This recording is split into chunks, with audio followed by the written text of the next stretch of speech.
Hello guys, welcome back to the another episode of Sha on air. இது episode number 4. Okay guys, இப்போ நம்ம என்ன topic இன்னைக்கு பேச போறோம்னா சீரியல் பிஃபோர் அண்ட் ஆஃப்டர். இப்போ வந்து சீரியல் பிஃபோர் அண்ட் ஆஃப்டர்னா இப்போ 90 சீரியல் எப்படி இருந்தது, இப்போ 2K சீரியல்ஸ் எப்படி இருந்தா பார்க்க போறோம். அதாவது தமிழ் சீரியல்ஸ் இப்போ 90ஸ்ல வந்த சீரியல்ஸ் பார்த்தீங்கன்னா ஒரு பிளிஸ் தாங்க.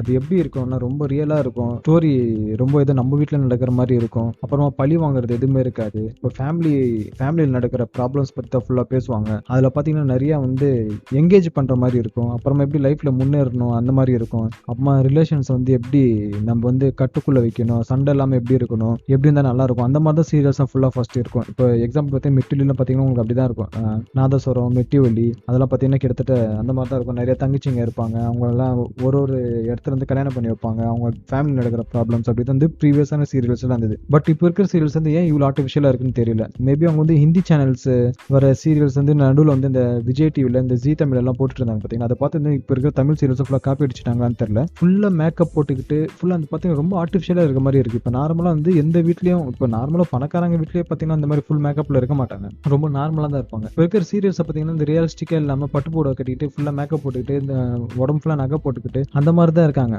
அது பார்த்தீங்கன்னா நமக்கு வந்து நேச்சுரலாகவே நம்மளுக்கு தெரிய மாட்டேங்குது. அது மட்டும் இல்லாமல் ஃபுல்லாக எப்படி இருக்குது இந்த மாதிரி இப்போ வர சீரியல்ஸ்லாம் ஃபுல்லாக வந்து பழி வாங்குற மாதிரி தான் இருக்குது. அவங்களை எப்படி இது பண்ணணும், அவங்க வாழ்க்கை எப்படி கெடுக்கணும், அப்புறமா வந்து ஒரு பொண்ணு வந்து இன்னொருத்த ஹஸ்பண்ட் மேலே வந்து ஆசைப்படுறது, அப்புறமா அவனை அடைஞ்சே தீருவேன் அந்த மாதிரி சொல்றது. இப்போ பார்த்தீங்கன்னா இப்போ இருக்கிற சீரியல்ஸ் ஃபுல்லாக அந்த மாதிரி தான் இருக்குது. ஆனால் ப்ரீவியஸில் இருக்கிற சீரியல்ஸ்லாம் அப்படி இருக்காது. ஏன் இந்த மாதிரி சீரியல்ஸ் இப்போ வந்து மாறிச்சுன்னு தெரியல. மேபி ஜனங்களோட டேஸ்ட் மாறினதால இப்போ டேரக்டர்ஸ் இப்போ இருக்கிற சீரியல்ஸ்லாம் அப்படி எடுக்கிறாங்களா, இல்லை இப்போ இருக்கிற டேரக்டர் சீரியல்ஸ் எடுக்கிறதால ஜனங்களோட டேஸ்ட் வந்து அந்த மாதிரி மாறிச்சான்னு ஃபுல்லாக தெரியவே இல்லை. அது பார்க்கும்போது எப்படி இருக்குன்னா, இப்போ ஒரு சீரியலுக்கு பார்த்தீங்கன்னா ஒருத்தருக்கு வந்து ஒரு பையனுக்கு வந்து கல்யாணம் ஆகிடுது. அந்த கல்யாணம் ஆகிடுது, அவனுக்கு ஆல்ரெடி ஒரு கேர்ள் ஃப்ரெண்ட் இருக்கு. ஆனால் அவன் கேர்ள் ஃப்ரெண்ட் வந்து கல்யாணம் பண்ண மாட்டான். இப்போ இருக்கிறது வந்து டாமினேஷன் பார்த்தீங்கன்னா ஃபுல்லாக ஃபீமேல் இருக்காங்க. ஏன்னா மோஸ்ட்டாக சீரியல் வந்து ஃபீமேல் டாமினேஷன் தான் இருக்கு. ஏன்னா சீரியல் ஃபுல்லாக பார்க்குறது ஃபீமேலாக தானே இருப்பாங்க. ஸோ அப்படி தான் இருக்கும். அம்மா பேச்சு கேட்கணும்னு சொல்லிட்டு அவன் என்ன பண்ணுறான்னா, அவன் லவரை வந்து அவன் வீட்டில் சொல்லாமல் அவன் வந்து இன்னொரு கல்யாணம் வந்து பண்ணிக்கிறான். இப்போ அவன் நாள் வந்து அவன் லவர் வந்து ரொம்ப நல்லவளாக இருப்பான். இப்போ இன்னொரு கல்யாணம் பண்ணிட்டோன்னே இன்னொரு பொண்ணு வந்து கல்யாணம் பண்ணிக்கிட்டானே. இப்போ லவர் என்ன பண்ணுவான்னா வேற கல்யாணம் வந்து பண்ணிக்க மாட்டான். அந்த பையனோட லவர் எப்படியாவது உன் பொண்ணாட்டி வந்து விட்டு வா சொல்லிட்டு வருவா. அவன் நான் எப்படி விடுறது, எனக்கு வேற வழி தெரியலன்னா உன் பொண்ணாட்டி வேணா சாவடிச்சிடலாம். அந்த மாதிரி தான் அந்த கதை ஸ்டோரியாக ஃபுல்லாக போகுது. இப்படிலாம் இருக்கக்கூடாதுல்ல. இப்போ ரொம்ப நேச்சுரலாக இருக்கணும்ல. இந்த மாதிரி ஆர்டிஃபிஷியல் இருந்தால் எப்படி. அது மட்டும் இல்லாமல் இப்போ எல்லாரும் அவங்க ஹஸ்பண்ட் வந்து சாருன்னு சொல்றதும், அப்புறமா இவங்க ஒய்ஃப் வந்து ஃபுல்லாக அந்த வில்லேஜ் சைட்லேருந்து வருவாங்க. ஒய்ஃப் அவங்க வீட்டில் வேலைக்காரியாக இருப்பாங்க. சில டைம் வந்து கல்யாணம் பண்ணிப்பாங்க. அவங்க வந்து ஃபுல்லாக சார் தான் கூப்பிடுவாங்க. ஏன் அப்படி இருக்கணும்ன்ற நான். அது மட்டும் இல்லாமல் அவங்க வீட்டில் யாரும் மதிக்காமல் இருப்பாங்க. அந்த மாதிரி இருக்கக்கூடாதுல்ல. இப்போ கல்யாணம் பண்ணிட்டாலும் எதுக்கு சாருன்னு சொல்லணும். அது ரொம்ப ஆர்டிஃபிஷியலாக இருக்கலாம். ஆனால் அந்த மாதிரி தான் ஃபுல்லாக. சரி, இப்போ வந்து ஒரு சீரியல் தான் சாருன்னு சொல்றாங்க பார்த்தீங்கன்னா, இப்போ பார்த்தீங்கன்னா அதே பார்த்து எல்லா சீரியலும் அதே மாதிரி காப்பி அடிக்க ஆரம்பிச்சிடறானுங்க.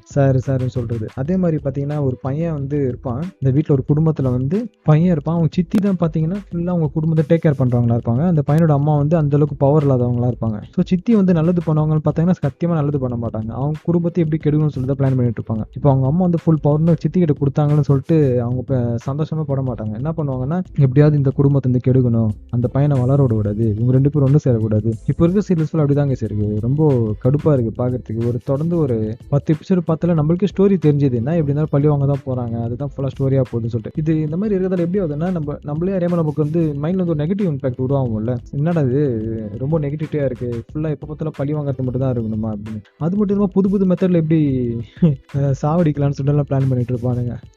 அந்த தலைகனை தூக்கி போட்டு மொட்டை மாட்டை தூக்கி அடிக்கிறது, அம்மா ஸ்லிப் ஆகுறது, ஜஸ்ட் மிஸ்ன்றது, தள்ளி விடுறது, தள்ளி விட்டு பார்த்தீங்கன்னா கீழே ஜஸ்ட்ல எஸ்கேப் ஆகுறது, அம்மா நெத்தி போட்டுல சுடுறது. அது ஒரு சீரியல் ஒன்று பார்த்து ரீசெண்டாக நீங்களும் யூடியூப்ல நிறைய வீடியோ வந்து பார்த்துருப்பீங்க. யாரோ ஒருத்தர் வந்து கன்ஷாட் அடிப்பான் நெத்தியில. அந்த நெத்தியில கன்ஷாட் அடிச்சுக்கிட்டு பார்த்தீங்கன்னா அவன் சாவே மாட்டான்.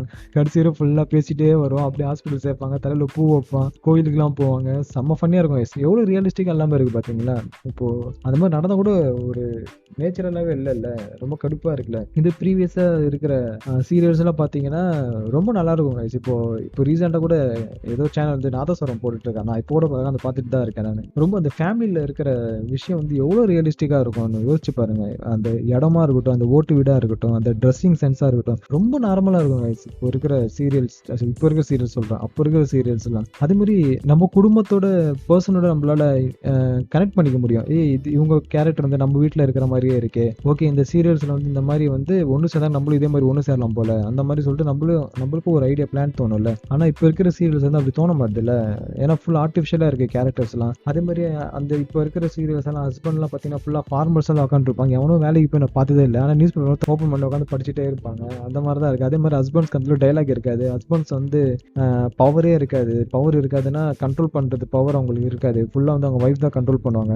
ஓகே, ஒய்ஃப் கண்ட்ரோல் பண்ணுறதாவே இருக்கட்டும், அது ஃபுல் அண்ட் ஃபுல் அப்படி இருக்கக்கூடாதுல்ல. இப்போ அதே வந்து அப்போ இருக்கிற சீரியஸாக பார்த்தீங்கன்னா எல்லாருக்கும் ஈக்குவல் பவர் இருக்கும். இப்போ ரியலாக எப்படி இருக்குமோ அந்த மாதிரி தான் இருக்கும். இப்போ இருக்கிறது அந்த மாதிரி இல்லை. ஏன்னு தெரியல, ரொம்ப கடுப்பாக தான் இருக்குது. இப்போ திரும்ப பழைய மாதிரி வந்தால் நல்லா இருக்கும் தோணுது. இப்போ ரீசெண்டாக ஒரு சீரியலில் ஒன்று பார்த்தேன், பேர் சரியான ஞாபகம் இல்லை. அந்த பொண்ணுக்கு வந்து பாட்டின்றாங்க, ஆனால் ஃபுல்லாக பார்த்தீங்கன்னா கன்னத்தில் ஃபுல் ரோஸ் போட்டுக்கிட்டு சரியான மேக்கப் கைஸ். அது ஃபுல் மேக்கப் போடுறது தப்புன்னு சொல்ல வரல. அந்த பொண்ணு வந்து நார்மலாக இருக்குது மேக்கப்பா, அவள் பாட்டி வந்து டபுள் மடங்கு ட்ரிபிள் மடங்கு மேக்கப்பாக இருக்குது. நார்மலாக இப்போ சொந்தக்காரங்க இப்போ நம்ம வீட்டுக்கு யாராச்சும் வந்து இப்போ நார்மலாக ஃபங்க்ஷனுக்கு பத்திரிக்கை வைக்கிறாங்க, அந்த மாதிரி வச்சா நல்ல ட்ரெஸ் போட்டு வரலாம், பரவாயில்ல. இப்போ நார்மலாக இந்த சைடு வந்துட்டு போனோமா, கடைக்கு வந்துட்டு போனோமா அப்படிதான் சொல்கிறாங்கன்னா. பார்த்தீங்கன்னா ட்ரெஸ்ஸுன்னு பார்த்தீங்கன்னா ஒரு கல்யாணத்துக்கு பெரிய பெரிய ஃபங்க்ஷன்ஸுக்கு போகிற மாதிரி தான் இருக்குது. ஆனால் இதை பார்த்துட்டு நிறைய பேர் வந்து ஓகே என்ன நினைப்பாங்கன்னா, ஓகே இப்படி தான் நிஜமாலே இருக்கணும் போல சொல்லிட்டு ஃபுல்லாக ஆடம்பர செலவு பண்ணுறது கூட வாய்ப்பு இருக்குல்ல. இப்போ சிட்டியில் இருக்கிறவங்களும் இதெல்லாம் தெரியும், இந்த அளவுக்கு இம்பாக்ட் ஆகுது. சீரியலாக பார்ப்பாங்க. இப்போ வில்லேஜ் சைடில் இருக்கிறவங்க என்ன நினைப்பாங்கன்னா, ஓகே இப்படி தான் ட்ரெஸ்ஸிங்லாம் பண்ணும் போல, இப்படி தான் மேக்கப் பண்ணும் போல,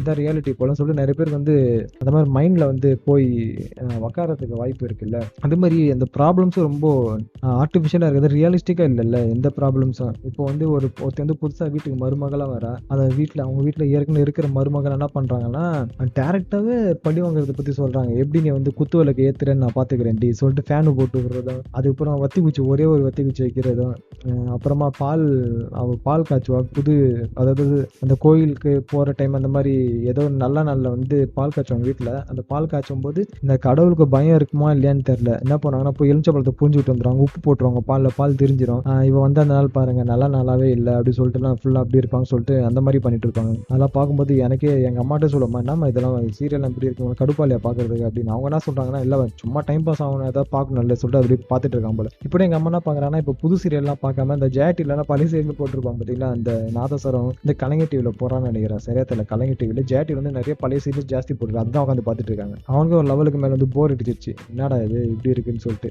அதுதான் நான் என்ன சொல்கிறேன்னா, இப்போ இருக்கிற சீரியல்ஸ் வந்து ஃபுல் ஆர்டிஃபிஷியலாக இருக்குது, நேச்சுரலாக இல்லைன்னு சொல்லிட்டு நான் சொல்கிறேன். திரும்ப இப்போ இந்த டேரக்டர்ஸ் இந்த மாதிரி ஏடி யாராச்சும் அந்த சீரியல்லாம் பார்த்தீங்கன்னா தயவு செஞ்சு பழைய மாதிரி நீங்கள் எடுத்தீங்கன்னா இன்னும் கொஞ்சம் நல்லா இருக்கும். திரும்ப வந்து அது ஹிட் ஆகிறதுக்கு கூட வாய்ப்பு இருக்குன்னு நினைக்கிறேன். ஏன்னா இது வந்து ஃபுல் சேச்சுரேட் ஆன மாதிரி இருக்குது. இந்த மாதிரி ஃபுல் மேக்கப் போட்டுக்கிட்டு ரொம்ப ஆர்டிஃபிஷியலாக இருக்கிறது வந்து நல்லா இருக்கிற மாதிரி எனக்கு தெரியல, போர் அடிக்குதுன்னு. நான் இது என்னோட பாயிண்ட் ஆஃப் வியூவில் மட்டும் பேசலாம், நிறைய பேர் வந்து இந்த மாதிரி தான் ஃபீல் பண்ணுறாங்க. அந்த பாயிண்ட் ஆஃப் வியூவில் தான் நானும் சொல்லிட்டு இருக்கேன். ஓகே, இப்போ நான் இந்த பாட்காஸ்ட் வந்து முடிச்சுக்கிறேன். நாளைக்கு வந்து வேற ஒரு டாப்பிக்கில் பேசுகிறேன் guys. Until then, bye from Shah on Air. Bye guys, have a nice day.